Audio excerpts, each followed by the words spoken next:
Think about this idea. Our wealth is other people. This is one thing that I came across when unpacking and understanding ancient Jewish wisdom. And to celebrate that realization, we've named our podcast, and a lot of our work will celebrate and acknowledge the value of other people in our journey towards creating wealth.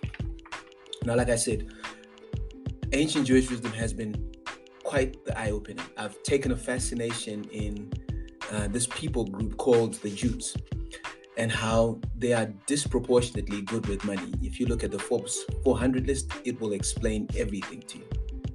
And I asked myself, why are they so good? What makes them stand out so much? And I realized that for most of them, they live their lives or rely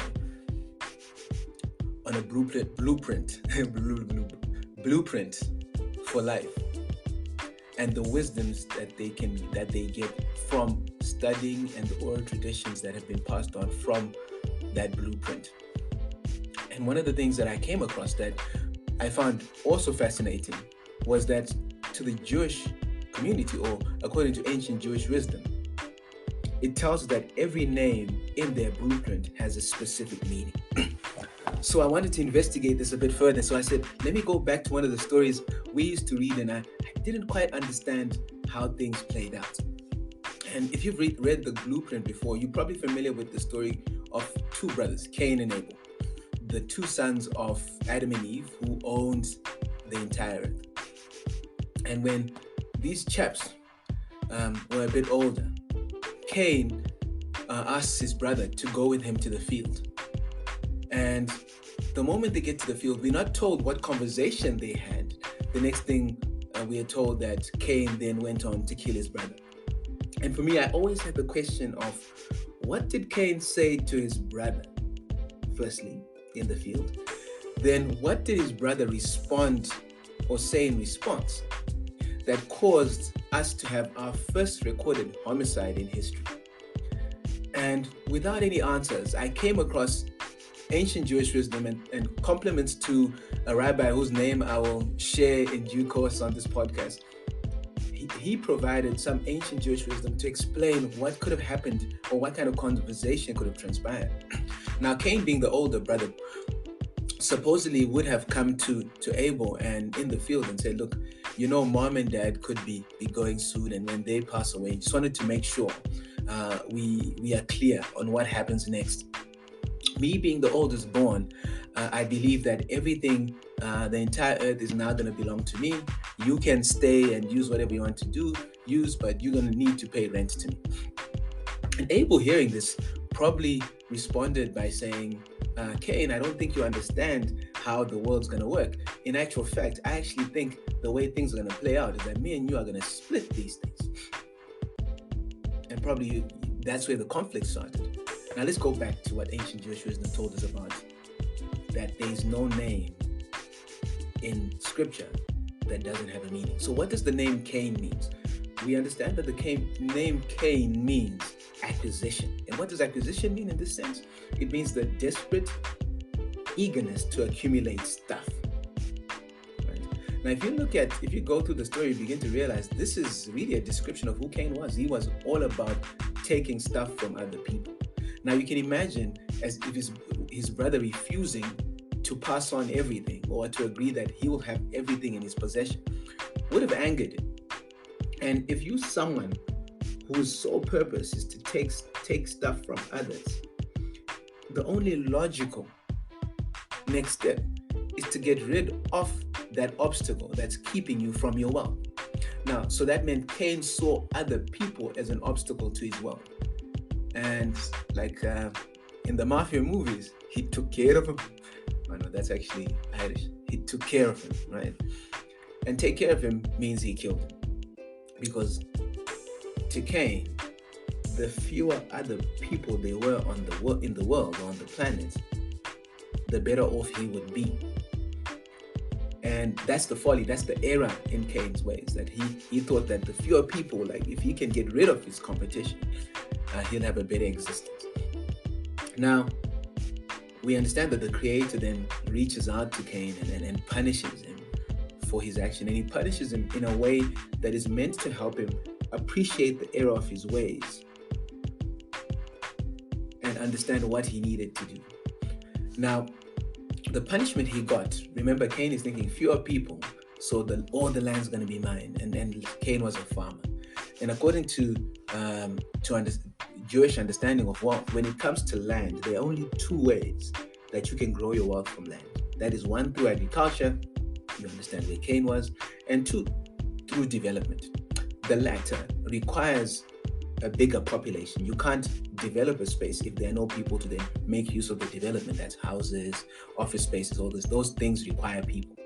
So his punishment was to say, you're going to work the ground, but it's not going to yield much for you. So agriculture was out of the question, right?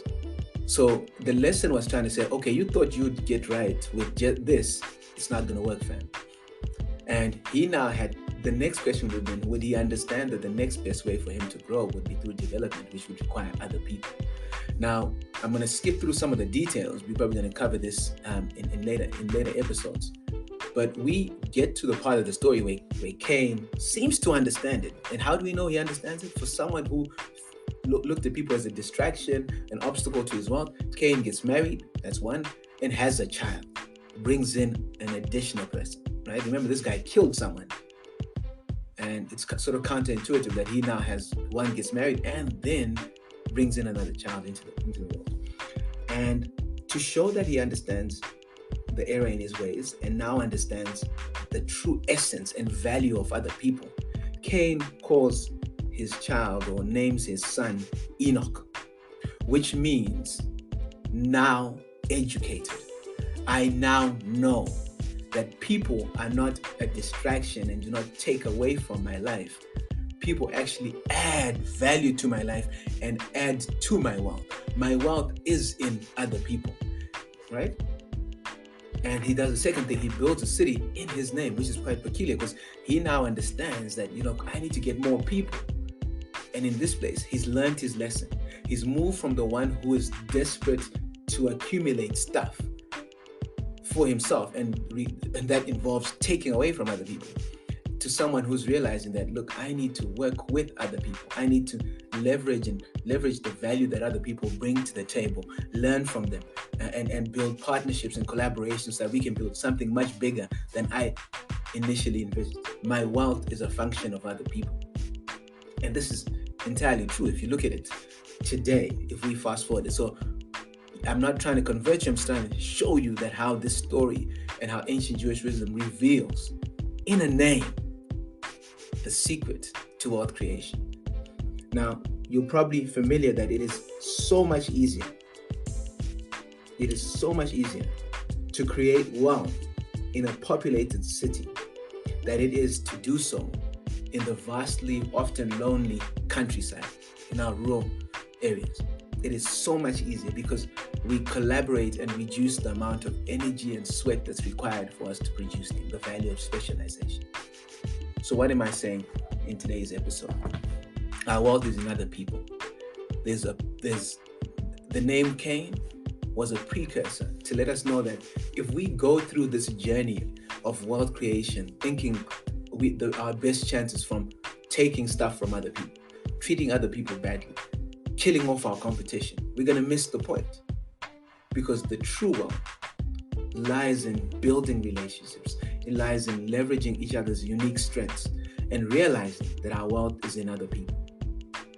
And hopefully, most of us, if not all of us, will get to that point where we can have an Enoch moment and rightly shout out, or more importantly, act out and express that we are now educated. Welcome to the Now Educated podcast. This is what it's going to be about, letting you into some of the insights, principles, practices that can get us moving forward when it comes to this thing called money, finances, and financial literacy. Now, I've been getting quite a few questions from my Zimbabwean friends and people who I coach about commenting on these gold coins. I think that could be our second episode. Look out for it. It's coming soon. We're going to figure out how frequently we publish this, but with the number of questions I'm getting on this, it may be sooner than would have wanted. We want to do one a week, but we're probably going to put in our commentary on the gold coins in the next couple of days. So listen out to that. And like I said, our wealth is other people. So please, when you listen to this, if it helps you, share with someone else. Share the podcast, share the insights. Let's make sure everybody's well informed, because when more people know better, they get to do better, and our world grows together. My name is Terrence, and I'm signing out.